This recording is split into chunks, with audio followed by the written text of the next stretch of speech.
எங்கேயோ ஃபாரினுக்கு வெக்கேஷன் போயிட்டாங்கடா அப்படின்னு இந்த வீடியோவை பார்த்து நீங்கள் நினச்சிங்கன்னா அதுதான் தப்பு. நம்ம இன்னைக்கு இருக்கிறது ட்ரிச்சி பேர்ட்ஸ் பார்க்கில் தான். அவ்வளோ நல்லா இருந்தது. ரீசெண்டாக நான் ட்ரிச்சி போயிருந்தப்போ இந்த பேர்ட்ஸ் பார்க்கை விசிட் பண்ண வேண்டிய சான்ஸ் கிடச்சிது. ரொம்ப அழகாக இருந்தது. பெரியவங்களுக்கு ₹200 டிக்கெட், எனக்கு குழந்தைங்களுக்கு ₹150ன்னு நினைக்கிறேன். அந்த கலர்ஃபுல் பேர்ட்ஸை பார்க்குறதே ரொம்ப அழகுங்க. அதுவும் அதுங்க வந்து ஜாலியாக நம்ம கையில் வந்து உட்காந்து சாப்பிடுதா, அப்படியே நம்ம வீட்டில் வளர்க்குற பறவை மாதிரியே இருக்குது. ரொம்ப ஜாலியாக இருக்குது. குழந்தைங்கள்லேருந்து பெரியவங்க வரைக்கும் ரொம்ப என்ஜாய் பண்ணக்கூடிய ஒரு இடம். நிறைய பேர்ட்ஸை வந்து நம்ம இது வரைக்கும் கண்ணில் பார்த்தே இருக்க மாட்டோம். என் வயசுக்கு நானே பார்க்காத அத்தனை பேர்ட்ஸ் இருந்ததுங்க. வித்தியாசமாக இதை பாரு, அதை பாரு அப்படின்னு சொல்லிட்டு எக்ஸைட்மெண்ட்டோட எல்லாரும் பார்த்துட்டு வர்றது அங்கே இருக்கிற மக்களோட ரியாக்ஷன்லேயே தெரியுது. இந்த மீனெல்லாம் பாருங்களேன், எவ்வளோ அழகழகாக இருக்குது. அவ்வளோ அழகாக மெயின்டைன் பண்ணியிருக்காங்க.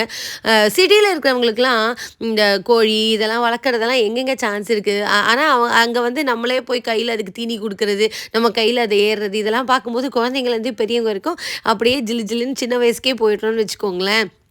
பாருங்களேன், எல்லாமா சேர்ந்து எப்படி அழகாக கொத்தி கொத்தி சாப்பிட்டுட்ருக்குன்றது. இதை வந்து விட்டுட்டு வரவே மனசில். அண்ட் தென் இந்த பேர்ட்ஸோட கண், மூக்கு, அதோட கலர்ஸு, அதுங்க இருக்கக்கூடிய சூழல், இதெல்லாம் பார்க்கும்போது அங்கேயே பார்த்துட்டே நின்றுட்டே இருக்கலாம் போலவே இருக்குது. ஸோ பாருங்களேன், நானே ரொம்ப சின்ன குழந்த மாதிரி ஆகிட்டேன் இந்த பேர்ட்ஸ் கூடலாம் பேசி பேசி. அங்கேருந்து வரவே மனசு இல்லைங்க. ஆக்சுவலி நிறைய ஊர்களில் எந்தெந்த பறவைகள்லாம் வளர்க்குறாங்க, எந்தெந்த ஊருங்களில் அதெல்லாம் இருக்கும் அப்படின்ற டீட்டெயில்ஸோடவே நல்லா ஷேர் பண்ணியிருக்காங்க.